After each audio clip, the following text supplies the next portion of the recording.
Today I'm launching my campaign to stand again as the Member of Parliament for Mid-Norfolk. It'll be a campaign about the issues that I've championed of here locally, the issues around infrastructure and sustainable model of economic development, skills and good schooling for our youngsters, better services on dementia and care for our elderly,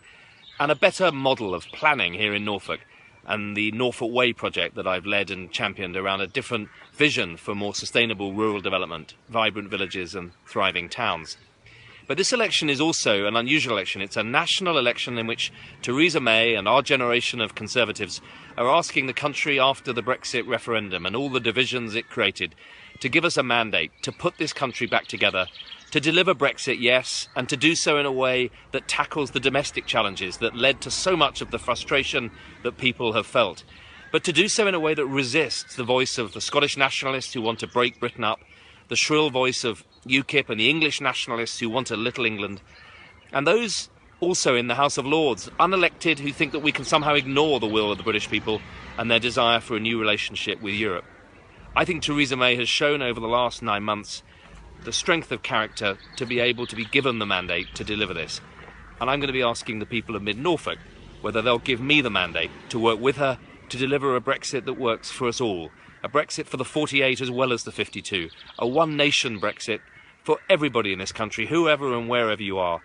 and a Brexit that catapults and accelerates our commitment to the domestic reforms that are so urgent, that underpin the problems we face as a country, the need for public service reform, for modern infrastructure, for decentralising Westminster and Whitehall, for giving power back to communities, for a modern industrial strategy, and for tackling the great social challenges that we face that Theresa May set out as her personal priorities so inspiringly in her speech on the steps of Number 10 last summer.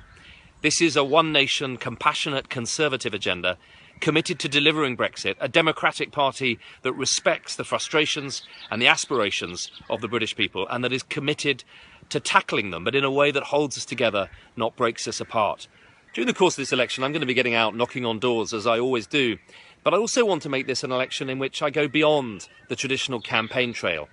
Nationally, it's an election, of course, about Theresa May and our Conservative mandate to deliver Brexit in a way that works for us all. But locally, I want to take this opportunity, my third election here in Mid-Norfolk, to get out off the campaign trail and talk to those people whose voice is often not heard in politics, the unsung heroes who work in our care sector, in the NHS, in our dementia cafes, the low-paid public sector workers who keep our public services working, and the small businesses tucked away in the hidden corners of Mid-Norfolk, to talk to them about their issues and the priorities they want to see us as a government and me as an MP tackle in this next Parliament. And I want to use social media to give people who are not normally engaged in politics a voice. This election is not a foregone conclusion in any way. We're going to have a big debate over the next 5 weeks about the sort of country we want to be, about the sort of Brexit we want to deliver. And I believe Theresa May has set out and earned the right to be given a mandate to deliver Brexit in a way that works for this country, for all of us. A Brexit for one nation Britain, for Scotland, Northern Ireland, Wales and England. A Brexit for the United Kingdom as a strong and powerful ally in Europe, a great neighbour to our European partners, but also a country that takes up its historic role as a trading nation around the world. But it's also an election about what sort of Britain we want to be domestically. And we face real opponents. Jeremy Corbyn and the New Left want to take this as a moment to launch an all-out attack on capitalism, on business, on wealth creators. That's not what we need. Nicola Sturgeon and the Scottish nationalists want to take this as a moment to break up the United Kingdom and leave us as little England and little Scotland.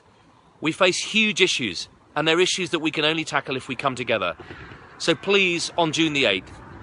think about voting for Theresa May and for George Freeman here in Mid-Norfolk. Even if you haven't voted Conservative before,